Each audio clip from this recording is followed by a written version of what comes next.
On considère un parallélogramme ABCD. Les points E et F sont définis par vecteur BE égale moins 2 vecteur BC et vecteur CF égale 3 demi du vecteur CD. Alors, on va faire un petit schéma quand même. D'abord, on va vérifier, avant de tracer, où est-ce qu'il faut que je mette la figure, pour ne pas avoir besoin d'une autre feuille. Alors, ABCD, un parallélogramme, les points E et F sont définis par BE égale moins 2BC. Donc BE, c'est moins 2BC, donc hop, une fois BC, deux fois BC, là on va avoir le point E, et CF, c'est 3 demi de CD. CD, 3 demi, donc ça va un petit peu dépasser comme ça, et là on aura le point F, et il faudra montrer que E, A, E, F, bon, hop là, ok.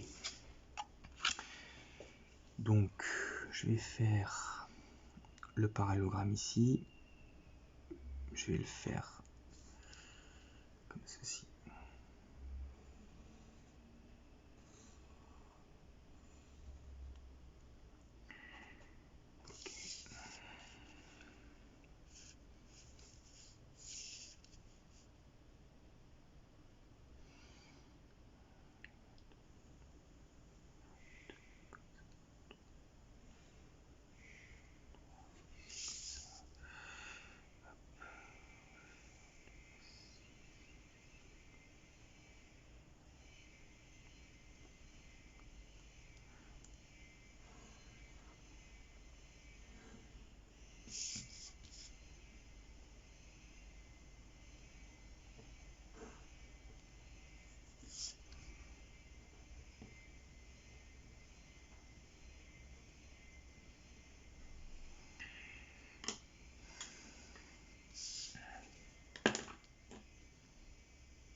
Donc là on a le vecteur BE et CF 3 demi, donc là j'ai fait 6, 7.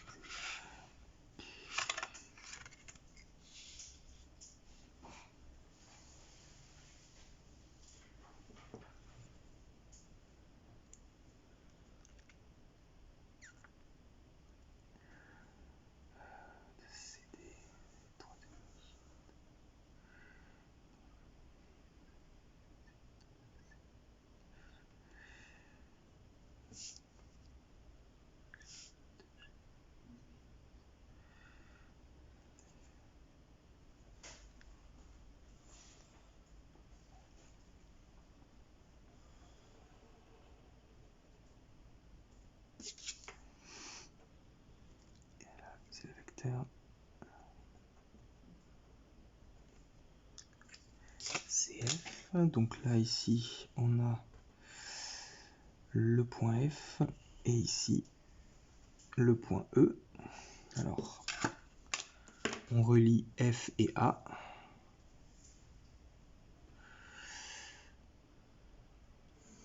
Et on voit que les points F, A et E semblent bien alignés. Bon, ça c'est la figure. Maintenant on va le démontrer. Donc donner l'expression des vecteurs AE et AF en fonction de AB et de BC. AE, il est là.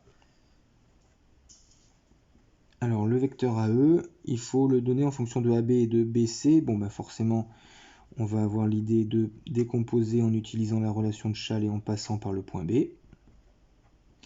AB, c'est bon, on l'a. Et puis BE, eh ben, on l'a aussi. Donc ça nous fait AB moins 2BC. Alors il ne nous le faut pas en fonction de BC, mais en fonction de... Ah si, on nous a demandé en fonction de AB et de BC, donc c'est bon. On a fini pour AE. On va faire le vecteur AF. Le vecteur AF, on a... bon, on va passer par BE aussi. Donc AB plus BF Et le vecteur BF, bah, on ne l'a pas. Donc on va passer maintenant par le point C, BC, c'est bon, c'est ce qu'on voulait, plus CF, et CF, on le connaît. Donc AB plus BC plus 3/2 de CD. Alors, on n'a toujours pas terminé, puisque là, on a CF en fonction de CD. Donc, on va passer à nouveau par un point. Alors, par contre, on peut passer ici. AB, on ne le touche pas. BC, on ne le touche pas. Et puis, alors, 3/2, 2. Et alors, c'est le CD. Hein, celui-là, bah, CD, il est là. Alors, peut-être faire comme ça. Comme ça. Mais je vais quand même avoir du AD. Bon, qu'est-ce que je peux faire là pour passer par le C, CD. Bon, je passe par B.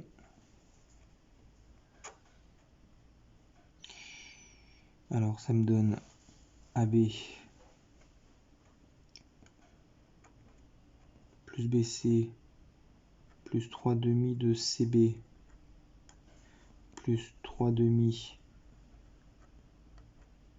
de BD. Puis après, je vais avoir le AD, donc ça c'est un peu embêtant aussi.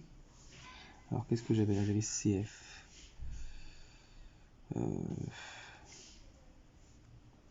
J'aurais pu peut-être faire CE plus EF. Alors, AB moins 2BC. AB moins 2BC, paf, ça fait ça. Et donc là, je le mets là, en fonction de B.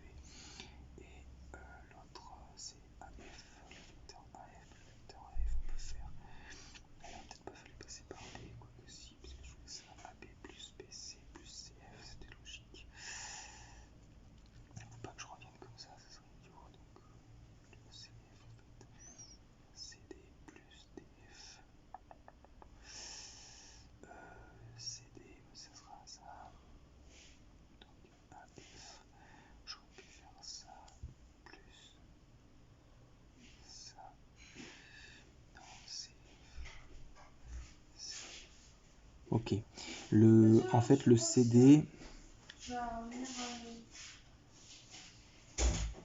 Le CD, je vais pas le décomposer comme ça. Le CF, plutôt, je vais pas le décomposer comme ça. Bah non, en fait, je vais dire que c'est 3/2 de CD. Oui, c'est vrai, mais CD, c'est BA, tout simplement. Hein. Donc là, ici, en fait, CD, je vais le remplacer, parce que sinon, ça marche pas bien. Donc là, ici, bon, hop.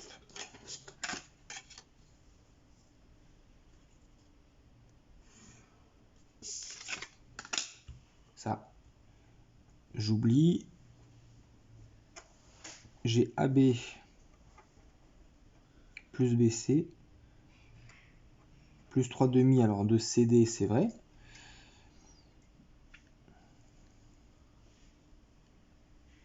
Mais CD, c'est BA.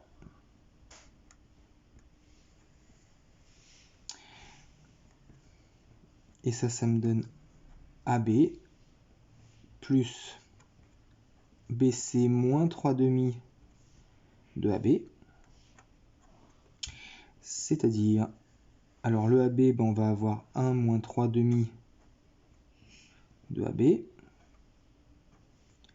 plus BC. C'est-à-dire, alors ici ça fait 2/2 moins 3/2, ça fait moins 1/2 de AB plus BC. Et là, ben il va falloir qu'on vérifie si on peut trouver un coefficient multiplicateur pour passer de ce vecteur à ce vecteur. Alors ben, là, on n'a pas 36 possibilités. Imaginons qu'on veuille partir de celui-là et aller à celui-là. Ben, BC, là j'ai une fois BC, il faut que j'ai moins 2 BC. Donc en fait, il faut que je multiplie par moins 2. Est-ce que si je multiplie par moins 2 ici, j'arrive ici, ben, 1/2, enfin moins 1/2 fois moins 2, ben, ça fait moins fois moins, c'est plus, et puis 1/2 fois 2, ça fait 1, donc ça fait effectivement 1 AB, ça marche. Donc, on remarque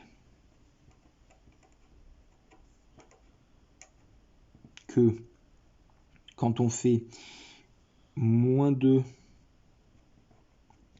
fois le vecteur AF, on obtient le vecteur AE. Donc, A, F et E